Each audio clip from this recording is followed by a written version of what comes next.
As always, I'm very delighted to be with you here again today. In my mind, in my thoughts, is something that I think is worth sharing.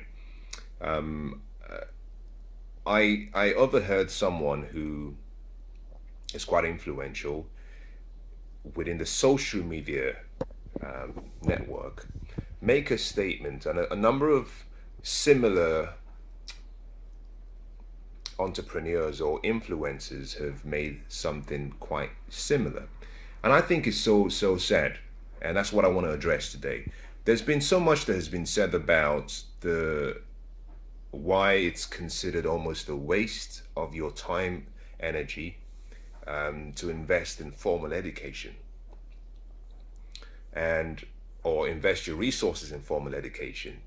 And in so many ways, I can understand some of the thoughts behind such statements. My worry and my concern has more to do with the impact of those statements on the generations to come. We live in a society now, we live in a world now where a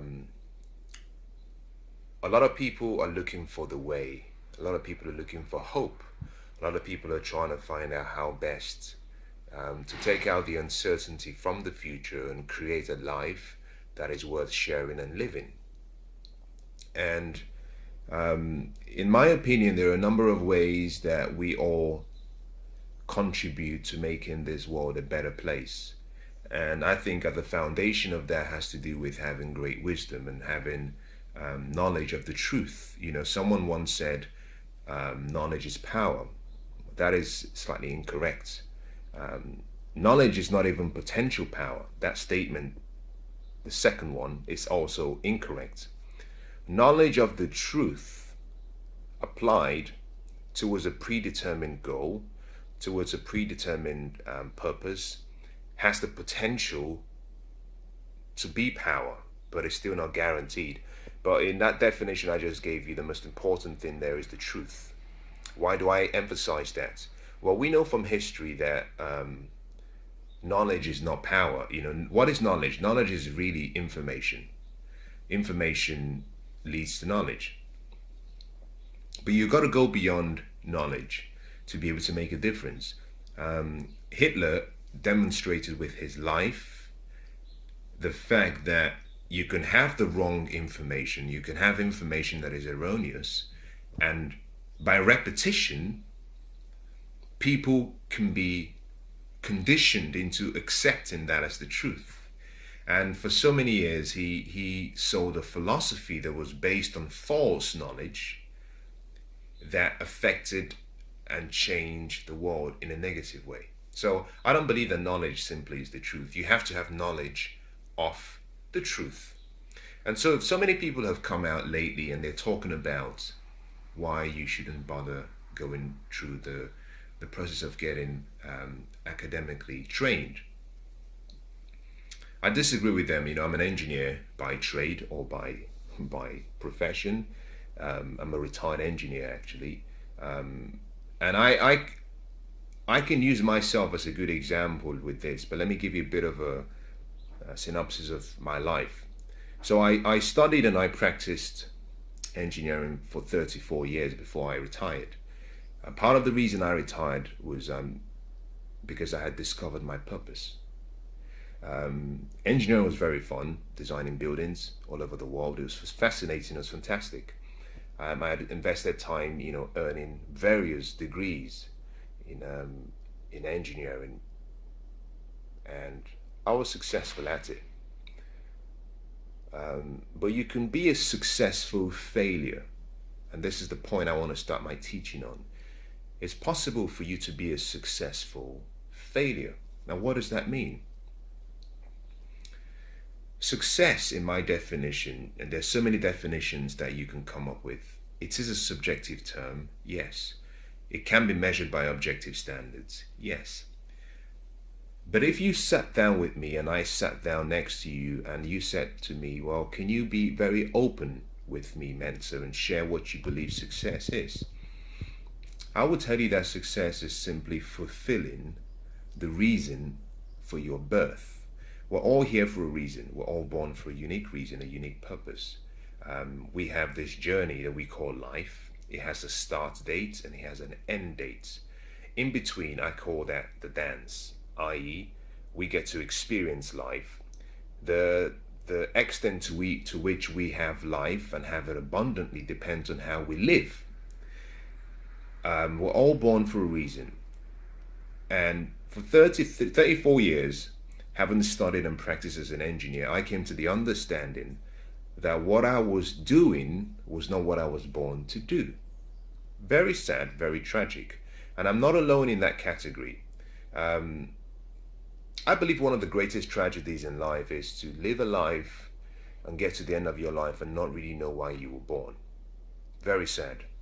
There is nothing greater, because what that simply means is that you get to the end of your life and your music is still playing in you. You know, it was Miles Monroe, someone who I admire very much and who is a mentor, no longer alive, but a great orator and a speaker and a great motivator, was the one who said that the wealthiest place on the planet is not the Far East.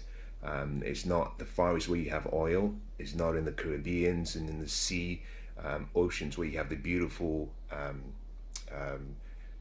beautiful scenery below water level. He said it's not in Europe where you have all of the uranium mines. He said it's not in any parts of the world, in Africa, South Africa, where you have the diamond mines.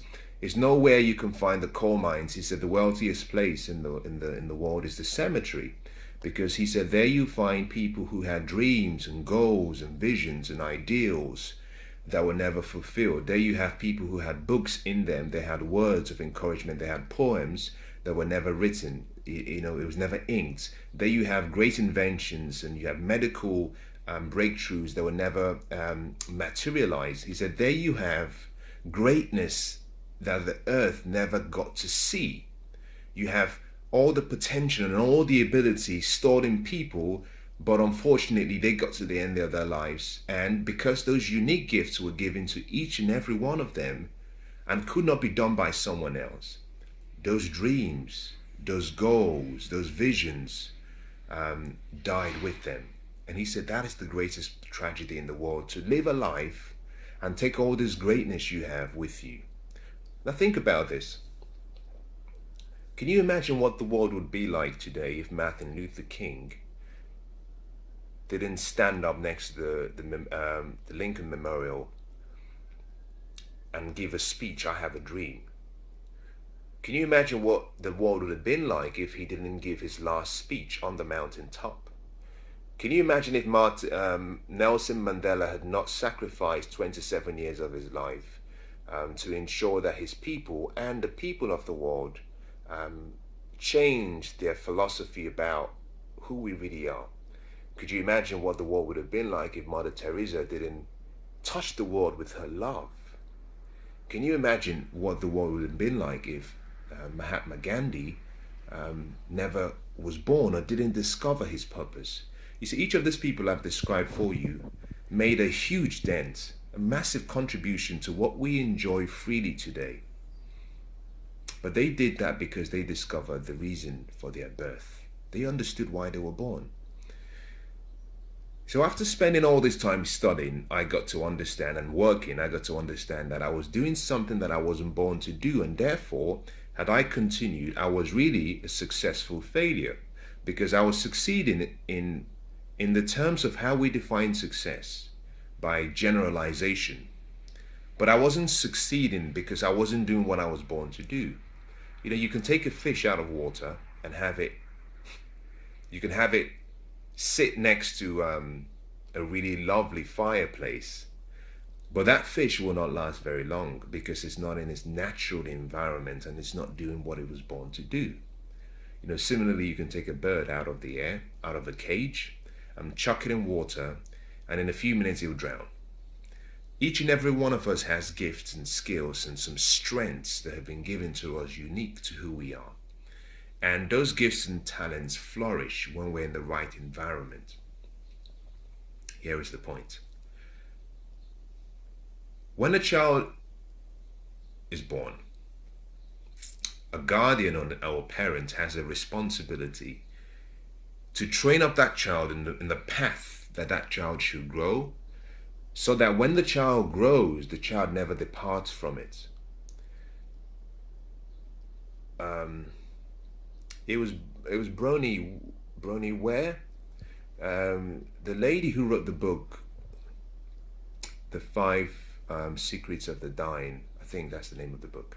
But she was a nurse who spent her time with terminally ill patients, and she did something very courageous in that the more she spent time with those people, she developed a relationship with them, and they trusted her, and she started asking them questions about their lives. And one of the things she observed was a reoccurring theme whenever she asked the question. The question was, what did they regret the most? If they had to live their lives over again, what would they change? What did they have? What was their greatest regret of life and from life? Pardon me. And the reoccurring statement was this, that they would have wanted to have had the courage to have lived the life that they knew they should have lived. Very sad and very powerful. About 80% or 90% of people are not happy with their life's work, which is sad. You live a life for 80 years and you're not happy with 90% of what you've done. This is the point. My favorite book says, train up a child in the way that he should go, or she should grow, so that when they grow, they never depart from that. Now, what does that really mean? Every child, like everyone who's alive, has a purpose. We all have a calling. At the age between 3 and 7, a guardian or a parent has a responsibility to study a child, to observe, to listen, because at that young age, the child starts to express that greatness within them. You see, one of the most important needs we have is the need to create. Creativity is something that comes natural. At a young age, we start to explore our creativity, but also we start to express that creativity in different ways. One of the ways we show that is through our passion, through something we want to learn about, through something we have an interest in, through something that actually brings us the most joy. And as a parent or as a guardian, you have a responsibility to study that child at that age. The reason is simply this: each and every one of us has a purpose, but our purpose is only revealed and given to us. So the parents can only observe and then guide the child based on the child's inclination. Between the age of 7 and 15, every child between that age knows. At some point in their life, they get to know what they were born to do. They know what their passion is. They feel, if you sit down with a young child and you say, what do you want to do when you grow up? What do you want to be? A lot of them, if they're not influenced by social media and pressure, they would normally tell you what they want to be. And what I found with myself in my life is what I'm doing now. When I retired from engineering, what I'm doing now is what I saw myself doing at the age of 7, 8, 9. But at that time, I pushed it away because I felt it was not my calling. And pressure from our parents. My father was a remarkable man. My father was an engineer, just like myself, and I think I had such a high level of esteem towards him that I modeled what he was doing, and I wanted to make him proud. And that is where the problem starts for everyone. It falls under 3 categories. The first is the parents believe that there is a specific devotion or a specific profession a child should go for. So that at the young age, they take the child away from their path and they impose what they think the child should do with good intentions. That's the first, with good intentions, because they say, well, if you're a doctor, if you're a medical scientist, if you're an astrologer, whatever that might be, by the time you graduate, there'll be jobs. The focus we seem to look at is about getting a job, which is so flawed and so sad. And what is the term for job? It means just over broke.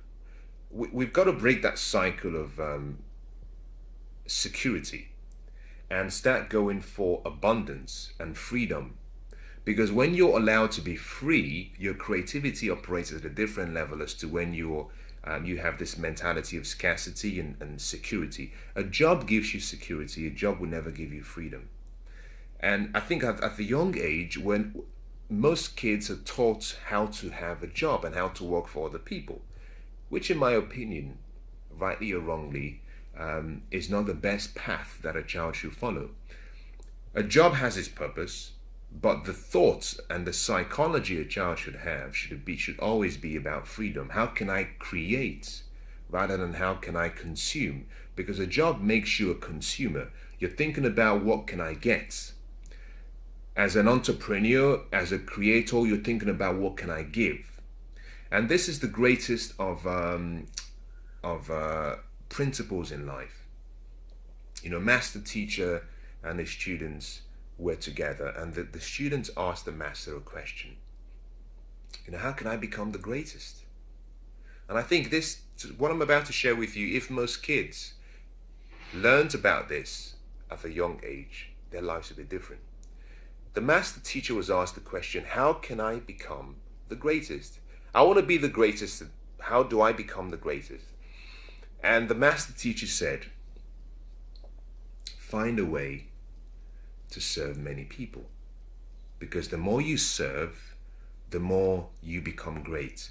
Now, the key in his statement was not to become a servant in terms of the physical form of slavery that we know about. He was saying, discover your purpose, discover your gifts, discover your talents, become almost a slave, a servant to your gifts and talents, which means dedicate your life to what you're doing, dedicate your heart, your energy, your wisdom, everything you have to become exceptional in that area that you've been gifted, such that you actually develop into becoming a master. You have true mastery and excellence, and then what you've developed, give that gift to the world by solving problems, by creating value. And the more problems you solve for people and the more value you create, the more the world rewards you, the more they see you as great. So greatness is really fulfilling what you were born to do, which comes back to what I started talking about. Now I've gone around a little bit. Let me come back to why I started this video. I believe that if my parents had understood my path and my calling in life, that I wouldn't have invested 34 years of my life in engineering. I would have started by focusing on why I was born and the gifts that I had. And that is the starting point. I have no problems with people who say that the need to spend time acquiring formal education needs to be assessed. I believe that. I'm happy with that statement. And I am happy with that for 3 reasons, but I'll give you just one. I don't believe that the model we use for teaching now is the right model. We focus on academic education, supported with afterwards by professional education. We lack 2 core areas. The first is financial education, and the second is personal development and growth. Life skills, how to have a positive mental attitude, how to develop the entrepreneurial spirit, how to develop the passion you have within you, how to develop resilience, grit, stamina, focus, self-discipline. This is skills that we call emotional intelligence, which is different from your IQ, which is, in my opinion, much more important than your IQ, because once you get into a company, once you start working, the higher you go up the career ladder, the more your EQ becomes more important than your IQ. Your IQ is simply an entry-level requirement. Once you get in, you have to work as hard on your IQ, improving your abilities, as you improve your EQ. But you get to a point when you start interacting with people much more than you are using your functional capability. Your EQ becomes more important. And so my view is simply that until we have a balanced training system, until we have a balanced approach to education, education will always remain obsolete, because that's the current state that it's in right now. What we're learning is not enough. In so many cases, what we're learning by the time we graduate is obsolete, depending on the industry you work in, but also the amount of debt you get into, the time you invest. When you reassess the return on your investment in time, in money, in energy, in efforts, in missed opportunities, you suddenly come to the realization and the conclusion that it was not time well spent. Every investment should always be based on the return. Never ask what it will cost you. This is where I start to differ from a lot of the opinions by some of the influencers and some of the people we've heard. Some people are suggesting that by looking at the likes of Bill Gates, who never graduated, and Steve Jobs, and by looking at the likes of some of the other great men who lived, who didn't finish, that it's a model that suggests that schooling and education is not really relevant, and you might need to, do a rain check on it. I disagree. If you want to build a building, if you want to construct a really amazing building, like a high-rise building, the most important thing you start off with is with the foundation. There are various pillars that are necessary for a successful life. And the foundation of all success is purpose. If you understand your purpose and you understand why you were born, then you know exactly what you were not born to do. So for people who say that education and spending all that money only to get into debt is not really the best way to use your resources, I disagree. Simply because the common denominator that should decide is the question: are you doing what you were born to do? Are you in the center of what we call your specific, unique purpose in life? If your purpose is medical sciences, then you have to go through a structured training process. If your purpose is engineering, then you have to go through a structured training process. If your calling is business and entrepreneurship, you don't have to learn that through the formal process. You can learn that what we call street learning, which is really learning from a combination of other people's experiences, but also allowing your intuition and your passion to guide you, and learning from your mistakes as you go along. But there is no one size that fits everyone. I think if parents spend more time studying their kids, then it would mean that they could guide them in the path of their passion at a young age, which means that by the time a child gets to the age of 7, then to 15, he has an awareness about what he likes and what he or she doesn't like. He has an awareness about how they want to spend the rest of their life and how they can make a difference in the world. And with that insight and with that knowledge, and with no pressure from the parents saying, well, you have to become a doctor or medical scientist, or you have to become a footballer, or you have to become a surgeon, whatever that might be. Without that added pressure, the child can move on to then invest the rest of their lives doing what they love to do. And that might mean going through a structured training process, or that might mean following a different path. The most important thing is that they understand their path. Without understanding your path, which means your purpose, there's a big chance that you might end up making the same mistakes that I made, which is, who knows, after a number of years you get to a point where you realize this is not for me. The focus, a lot of the people who are referring to the fact that investing in formal education is perhaps not the best. Their focus has to do with the return in monetary terms, which is so flawed. There's nothing more silly than that.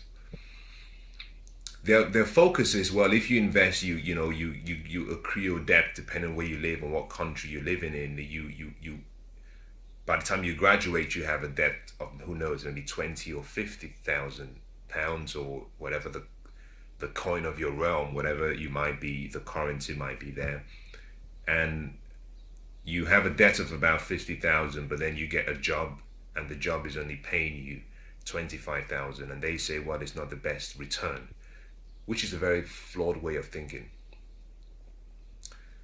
To have the good life, what I define as the good life, you must have all two things you need to have all the ingredients of what makes the good life present, but also you need to keep out the wrong ingredients. And some of the most essential ingredients for creating success and the good life is good health, joy and happiness, wealth, prosperity, abundance, wisdom. Together, all of these fashion and form, and I haven't given you the full list, they fashion and form what we call the good life. So you need success in every area of your life. Monetary success and financial wealth is important, but until you understand your purpose, you're making an assessment based on what should be a reward. So money is simply a reward for something you do. If you solve problems, you get compensated. So to make your decisions based on the reward is a very short-sighted view about how to view things. Joy is important. Happiness is very important. I define success as having three component parts. You have fulfillment, which comes from you being content within yourself, and that can come in the form of joy, happiness, love, peace, purpose. You have a second part, which is achievement, which deals with you growing, producing, creating, achieving your goals and your dreams. But then finally you have a lifestyle, which has to do with how you live. And you need these three components to make the success equation complete. But most people are focusing on the monetary side alone. And yes, if you assess what you invest based on what you get out on day one after graduating, I think it is flawed. You've got to look at the compound return. So my view is simply this. I think education is very important. If I had a choice, I would say that every child should be given the opportunity and should invest in their academic education. Why? Well, you need to learn how to read and write, because if you can't read and write, you can't communicate.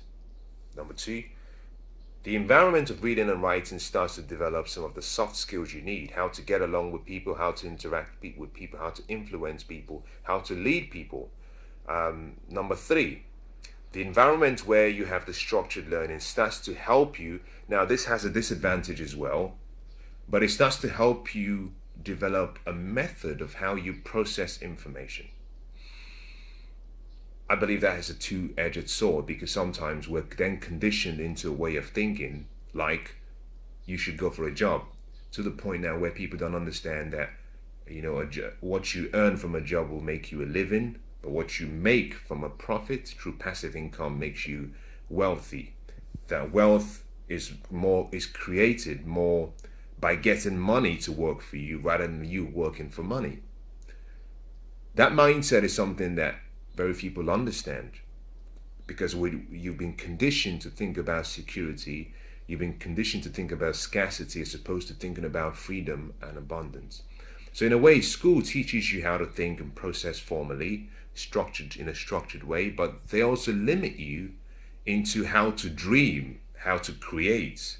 It was Albert Einstein that said, imagination is more powerful than knowledge, and that is very true, because knowledge is limited, whereas your imagination has no boundaries. The school system in some way teaches you to let go of your imagination and to let go of your creativity, to the point where we say that certain things cannot be done. But I believe that if a mind can conceive, and whatever that mind can conceive, if you can believe it, if you walk towards it, if you invest the time, sacrifice, stay dedicated, that you can achieve anything. But that mindset is not something that every school teaches. So we have what we're creating in so many ways. Let me make this in a bad way, use a word that will perhaps create some emotional challenges for some people. In many ways, the schooling system, depending on where you are, teaches you how to become an economic slave, because it's making you so fully dependent on other people, whereby you rely on other people for your security. But it doesn't equip you with ways of saying, this is how should you decide, because entrepreneurship is not for everyone. It's okay to have a job, but it's not okay to be financially dependent all of your life. I think for many people, part of the reason most people stay on a job, Monday mornings, most people wake up very sad because they have to now go back to work and do the one thing that they hate doing. I think that is worse than debt in itself. Just that fear every day. Most people do that because they have necessities. And I found that the greatest, and what I'm experiencing now in my life, is that there is no greater feeling than having to work for joy, because you don't need to work, where you're working because you have a passion, you have a purpose, you have a calling, as opposed to you working because you have to pay a bill. When you get to that point where nothing has a command on you in terms of your finances and your life, you find that your life takes on a new dimension, that you start to see yourself in other people. You start to see the good in other people, because now you're thinking about contributing rather than how you can consume. So I think, as I summarize now, I disagree with some of the entrepreneurs, and I disagree with some of the influencers and people who say formal education is obsolete. I am of the view that education is important. It needs to be upgraded very quickly, but it needs to be upgraded in such a way that people are now being taught financial education, because we spend half of our waking life every day working for money. We work until we're 65, 68, and then we're given a rocking chair and we're allowed to die. So we spend the best part of our life, the best part of our health, acquiring wealth. And then at the latter part of our life, when we're old, we then spend all of the wealth we've created trying to buy back health. And in my view, the concept, think about this is so powerful. Think about this, the concept that you have to work from the age of 20, let's use 20 as an example. So work for 45 years till you're 65. And then you're now given the opportunity to go and retire. So at 65 you retire, and you're left with, who knows, maybe 10, 15 years left. So you spend the prime part of your life working for money, and you only get to enjoy the latter part of your life. I think that's very sad. Very sad. So I think that the school has to teach people more how to be well-rounded in terms of the education, providing financial education, but more importantly, providing personal development and growth, soft skills and life skills.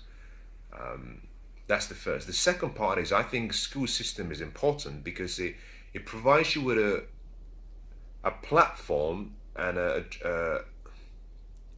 almost a foundation for how you can start to develop your creative parts, because very few people understand the power that they have. But you can start thinking about how you can become more creative, and this is the whole point of this, I guess, what I'm trying to say.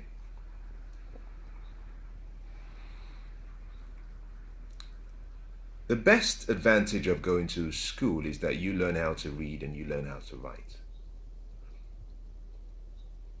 All of the wisdom of the world is available in a book or in an audio video program somewhere in the world.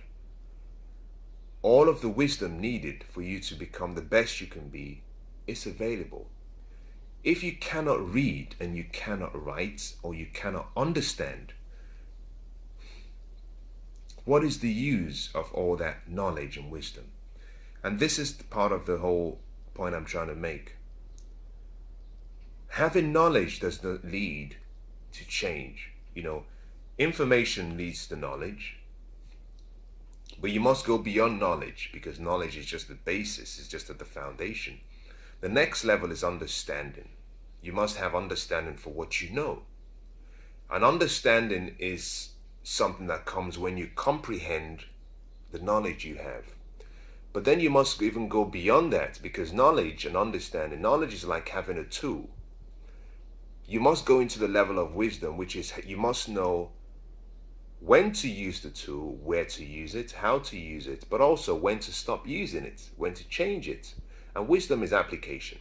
And I think that the formal schooling system gives you a platform for you to start to create your own method of using your conscious mind and developing the ability to leverage time by learning from other people's experiences.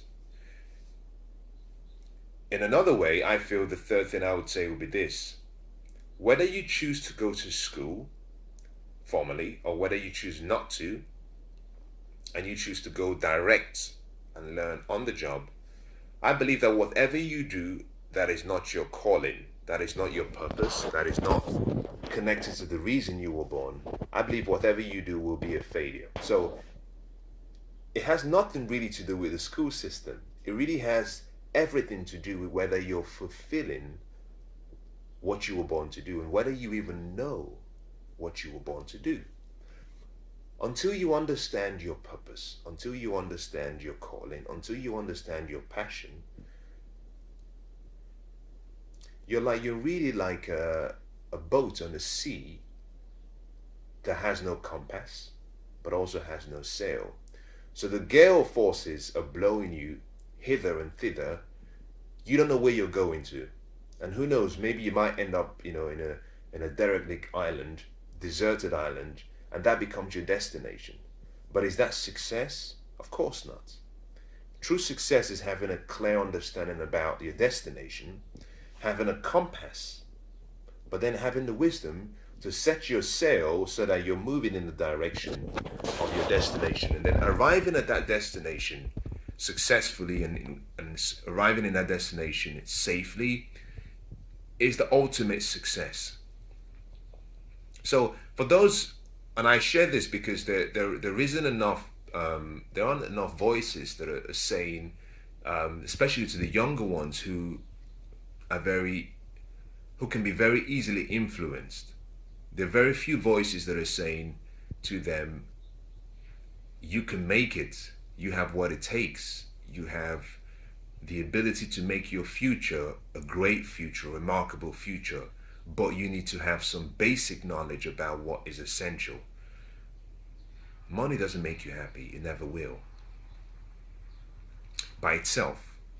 What money does for you is create opportunities for you to create experiences for other people and yourself, and those experiences bring with it some level of happiness or joy. But money by itself, having money, do you know what? It doesn't matter how much money I have in the bank. It adds no joy to my life. It doesn't matter how much money I have in my pocket when I go out. It adds no joy in my life. It gives me a feeling of security, but my joy comes from, for example, deciding that I want to pay for dinner with a friend. I want to take someone out, or seeing someone in need and saying, hey, can you have this? My joy comes from sending money to people or giving money to people who I know wouldn't be able to do it or raise that money by themselves, and they need it. My joy comes from using the money I have to acquire more books, learning material, invest more, find passive incomes that create more money, and that extra money raised, I can use it to make a difference. And what I found for my life is that it takes so little money to make you fulfilled. If you were just thinking about yourself, just you, you can't have two pieces of two plates of steak. A large, plate of steak. You can't have two at the same time. You can't wear 10 shirts at the same time. You can't drive two cars at the same time. You can't sleep on two beds at the same time. So what you really need to make you feel fulfilled at whatever level that might be is often very little. If you think about Abraham's hierarchy of needs, once you have your security, food, shelter provided, everything else, it's so little. The additional benefit it provides in your life is so little. Just is the basic things that make you really happy. Is the basic things that make you fulfilled. And so for those of you who are not sure about who you are, who you want to be, what you want to do, let me just say to you that the best decision you can make for yourself is to invest in trying to discover why you were born, in discovering your purpose. Mark Twain said that the two most important days of your life, the first is the day you were born, and the second is the day you find out why. The why in that quote is purpose. Is the most important decision you can ever make. The question, why am I here, has plagued and has been discussed by scientists and philosophers and theologians for generations to come, and will continue to do that. But I found from my experience, and this is the point I want to end up, and I'll share this with you and I'll stop.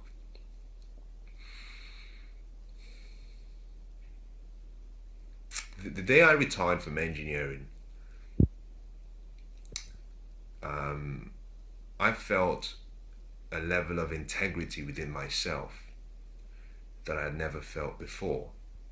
I think part of that was simply because every day I was pushing my mind, I was pushing my body, but more importantly, I was pushing my spirit to do something that it wasn't born to do. And so every day I wrestled with myself. Interestingly, it was my passion, because that was what I was good at, until I discovered my purpose. And then I suddenly realized that it wasn't what I was born to do. Now, for some people who say, well, I don't really know, how would you know when you found your passion? Or for some people who say, well, I have a great job and it pays me very well and, I enjoy it. Let me leave a question with you that will make you know whether what you're doing is really your purpose. If you could stop what you're doing today and go do something else and be happy, then what you're doing today is not your purpose.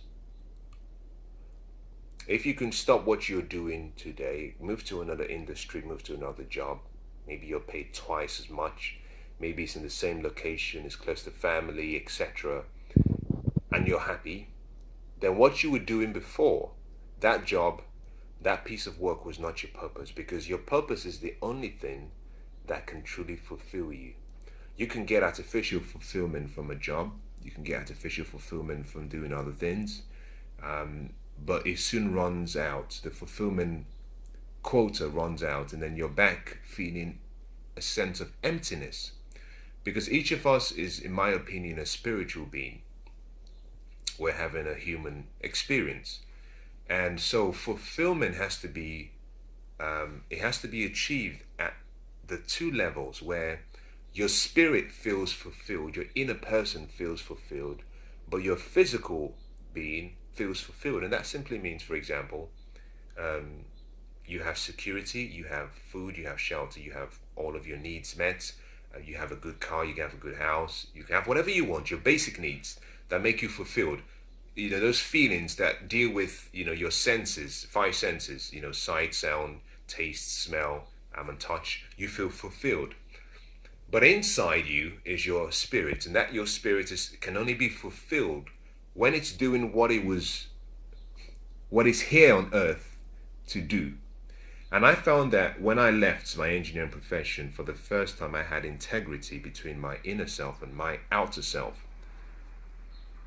If you can stop what you're doing today and do something else, whatever that might be, and be fulfilled and happy, then what you were doing before you left for the new thing was not your purpose. I'll leave this with you. Train up a child the way that he or she should go, and when they grow, they will never depart from it. You might not have children, you may not have kids, you may be young, but I want you to remember that those words, because we all have it's not a family, it takes a community to raise a child. It's not a family alone that raises a child. And this might mean that you have cousins, you have brothers, or you have friends who might be looking for those words of encouragement. And so whilst you may not be able to apply it to your life right now, or may not be able to apply it to your family, immediate family right now because you're young, remember that at some point in your life you may have the opportunity to pass on that knowledge that you have. And I think the best thing anyone can do for another is to help them discover who they really are. Because when they do, life takes on a whole different meaning, and life becomes more of an adventurous experience rather than a roller coaster of various emotions and nightmares and successes and just like a real jungle. You know, think about this. If you view life like a jungle, then you react in one of two ways. You either see life from the mindset and the viewpoint of a tour guide, and a tour guide is someone who already knows where the oranges are in the jungle, knows where the coconut trees are, knows where you can get clean water, knows where all the really cool, beautiful waterfalls are. So they see it as an exciting process. I can show people various things, and I can do various things that make this so beautiful. If on the other hand you see yourself as a tourist, then if it's a jungle, then you have the mindset of, well, I hope there are no mosquitoes, I hope there are no snakes, I hope there are no chihuahuas, I hope there are no animals, there's nothing that could harm me. So you see life and you approach life with some caution.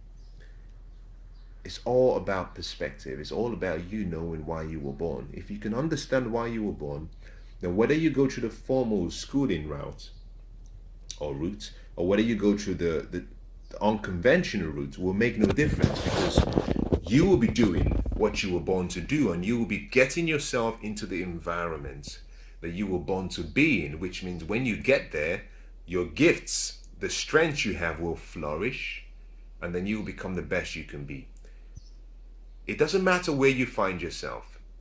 Whatever you're doing in life, whether you go through the academic route, whether you invest your time in learning, whether you go straight to becoming an entrepreneur, if you're doing anything that is different to the reason you were born, you will be unfulfilled. You will be frustrated with life. You will have moments when you feel happy and excited, but you will also have a lot of moments when you feel that inner self, that inner you, is not being satisfied.